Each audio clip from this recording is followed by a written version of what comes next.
Creature of the Everfree by PhoelynFabulous. Chapter 3, Surviving. Let's begin. Author's note. The final chapter in Creature of the Everfree. I hope you enjoyed reading it as much as I enjoyed writing it. She woke up hungry and cold. The filly had found an umbrella-like leaf to lay under in protection from the rain, which had stopped sometime in the night. She also slept with her disintegrating shield on, in case any monsters tried to attack her. They must have known about the Wooden Wolf's defeat, because no monster came. She groaned and rubbed her stomach. She hadn't quite thought about what she would eat in the forest, though she did know that she had more options being an omnivore. Yet another reason to be called a monster. Ponies are herbivores. She got up and searched for anything to eat. She could also eat poisonous things since she was immune to them. She learned that when a bully attempted to prank involving poison joke in her salad. When she was never affected, the bully told everyone. When she was never affected, the bully told everyone, making her even more of a freak. She tried over to a black flower with dark green-tipped petals and sniffed it. She had never sniffed anything that smelled better. She assumed it was a poisonous flower, considering its colors and scent trap, and ate it anyway. It wasn't very filling, but it also didn't kill her, which proved further that she was immune to all poison. The cure for all poisons, infections, diseases, and more come from this filly.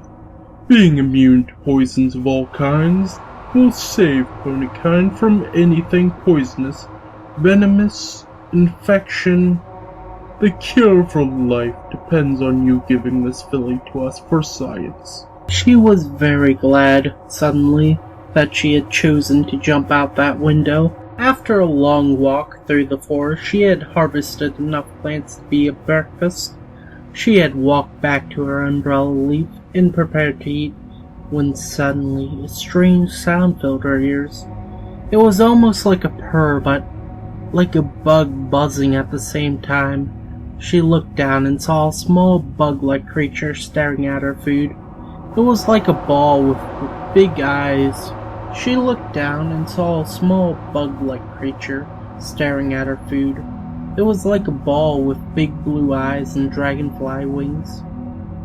Hello? She spoke into its mind to make sure it understood her. She read its mind so she could understand it as well. Food, food, food. Hello, I want that food. Please let me have that food. Food, food. I'm cute, so you need to give me the food. Food, food, food, food. Friends, friends from food. Give me the food, please. She listened to the strange bug. She realized that this bug did not care about her. It wanted her harvest that took an hour to get in the first place. No, I need this food. Please, go away. The bug flew up to her and made an adorable face. Please, please, I need food. Food for friends. Food for me. Food, it said in a pleading tone. No, I will not give you my harvest. Fly away, or you will join it, she said out loud, carelessly. I'm poisonous. You can't eat me. You please don't eat me. I just want some food. Fly away. The bug finally flew away, scared that she would actually eat it. She ate the food she had gathered up, and then began a little project she was planning. She did not want to live under a leaf, so she would build a house in the fort. She gathered twigs and sticks and grass, and after multiple hours, when Celestia began to set the sun, she had finished a little shack using her umbrella as the roof. She gathered twigs and sticks and grass, and after multiple hours, when Celestia began to set the sun, she had finished a little shack using her umbrella leaf as the roof material. She finally walked into her new home and decided something. Her mother had never given her a name. Never. So the filly got sick of calling herself Me as her name. So she finally decided what she would call herself forever. Her name was Everfree. That was Creature of the Everfree by PhoelynFabulous. Chapter 3, Surviving. The story as a whole was pretty good. Honestly, for a first try, it was really good. However, I feel that it ought to have gone more into her backstory, because several times you used lines from her past, but most of the time they were identical.